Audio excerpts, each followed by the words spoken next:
യാത്രായോഗ്യമല്ലാതെ കൊട്ടിയൂർ നീണ്ടുനോക്കി പാലത്തിന്റെ അപ്രോച്ച് റോഡിന്റെ പ്രവൃത്തി ഇതുവരെ പൂർത്തിയാകാത്തത് യാത്രക്കാരെ വലയ്ക്കുകയാണ്. സ്കൂൾ വിദ്യാർത്ഥികളടക്കം ചെളിക്കുളം താണ്ടിയാണ് ഇതുവഴി സഞ്ചരിക്കുന്നത്. കൊട്ടിയൂർ നീണ്ടുനോക്കി പാലത്തിന്റെ അപ്രോച്ച് റോഡിന്റെ പ്രവൃത്തി ഇതുവരെ പൂർത്തിയായിട്ടില്ല. നിലവിൽ ചളിക്കുളമാണ് റോഡ്. ഇരുചക്രവാഹന യാത്രക്കാർക്ക് ഏറെ ബുദ്ധിമുട്ടാണ് റോഡിലൂടെയുള്ള യാത്ര. നീണ്ട മുറവിളിക്ക് ശേഷം പാലത്തിന്റെ പണി പൂർത്തിയായെങ്കിലും അപ്രോച്ച് റോഡിന്റെ പ്രവൃത്തി വൈകുകയാണ്. മഴ കനത്തതോടെ കാൽനടയാത്ര പോലും അസാധ്യമായി. കൊട്ടിയൂർ വൈശാഖ മഹോത്സവ സമയത്തും റോഡിന്റെ അവസ്ഥ ഇതേ നിലയിലായിരുന്നു. വിവിധ രാഷ്ട്രീയ പ്രവർത്തകർ വാഴ നട്ടും നെല്ല് വിതച്ചുമൊക്കെ ഇവിടെ പ്രതിഷേധം അറിയിച്ചെങ്കിലും യാതൊരുവിധ നടപടിയും ഉണ്ടായിട്ടില്ല. മഴക്കാലത്ത് യാത്രക്കാരെയും കൊണ്ട് ഏറെ ബുദ്ധിമുട്ടിയാണ് ഇതുവഴി കടന്നുപോകുന്നതെന്ന് ഓട്ടോ തൊഴിലാളികൾ പറയുന്നു.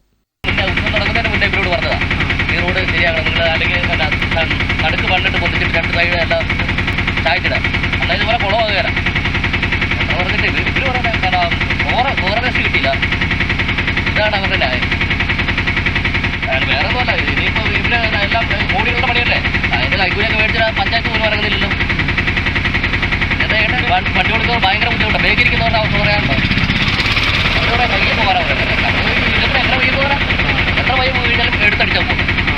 അങ്ങനെ ബുദ്ധിമുട്ടുണ്ടോ? നല്ല ബുദ്ധിമുട്ടാണ്. ആ സ്കൂൾ കുട്ടികളും പ്രശ്നമാകുക. കാരണം വെച്ചാൽ അവർക്ക് നടന്നു പോകാനുള്ള സ്ഥലമില്ലല്ലോ. ഈ ചെളിക്കാതോടെ എന്തെങ്കിലും വീട്ടുണ്ടെങ്കിൽ പറയാം.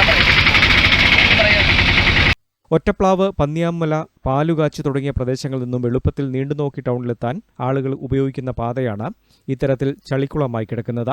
സ്കൂൾ വിദ്യാർത്ഥികളും സമാനമായ പ്രശ്നം തന്നെയാണ് നേരിടുന്നത്.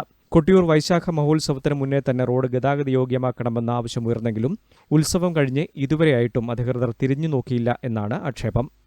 News bureau, Peravoor.